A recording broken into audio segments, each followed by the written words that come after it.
سلطنت کے اعتبار سے جس سلطنت کے چیتڑے اڑ گئے وہ سلطنت ایران تھی. حضرت عمر کے ہاتھوں تو ختم ہو گیا نسیہ منسیہ.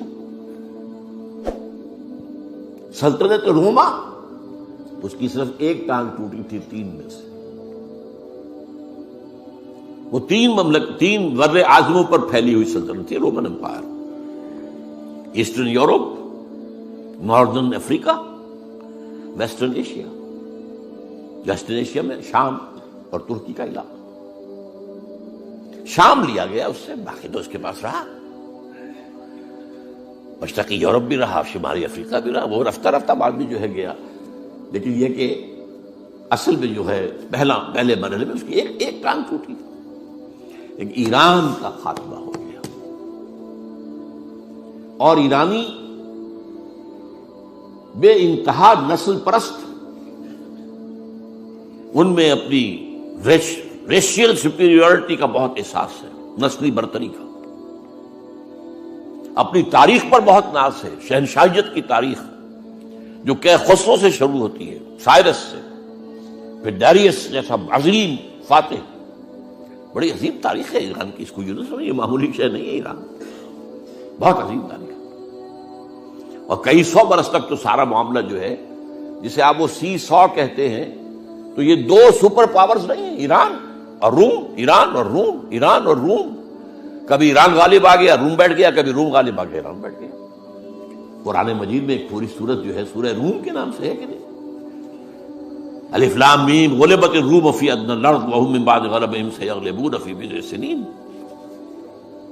بہرحال ایران کا جو پرخچے اڑے ہیں، بادشاہت ختم ہوئی ہے، اس کا وار آیا ہے حضرت عمر پر.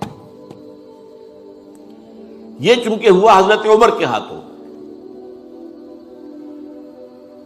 لہذا ایرانیوں کے نزدیک مبغوض ترین شخص حضرت عمر ہے. اور حضرت عمر سے نفرت ان کی جبلت کے اندر ہے، ان کے جینز میں ہے.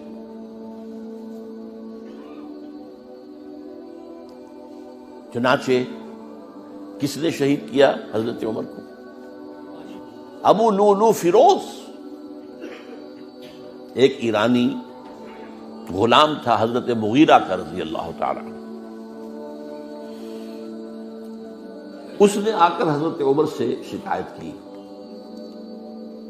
کہ حضرت مغیرہ جو ہے ان سے مکاتبت میں کر رہا ہوں، وہ مجھ سے بہت زیادہ پیسے مانگ رہے ہیں. مکاتبت یہ تھی کہ غلام طے کر لیتا تھا کہ میں کمائی کر کے تمہیں اتنے پیسے دے دوں گا تو مجھے تم آزاد کر دینا. مکاتبت کہلاتا تھا.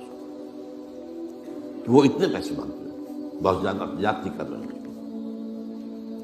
حضرت عمر نے پوچھا کہ تم کیا کیا کام جانتے ہو؟ اس نے گنوایا، میں یہ بھی جانتا ہوں، یہ بھی جانتا ہوں، یہ بھی جانتا ہوں، میں ترخان بھی ہوں، میں فلاں بھی ہوں، میں چکیے بھی بناتا ہوں، میں یہ بھی کرتا ہوں. فرمایا کہ پھر تم پر یہ زیادہ نہیں ہے، جو مغیرہ تمہارے اوپر جس قدر رقم ڈال رہے ہیں زیادہ نہیں ہے.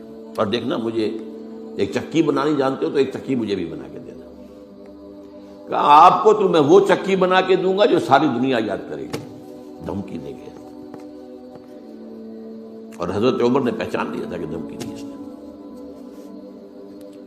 دوسری طرف اس کی پشت پر کون تھا؟ ہرمزان، یہ ایک بڑا جرنیل تھا ایرانی.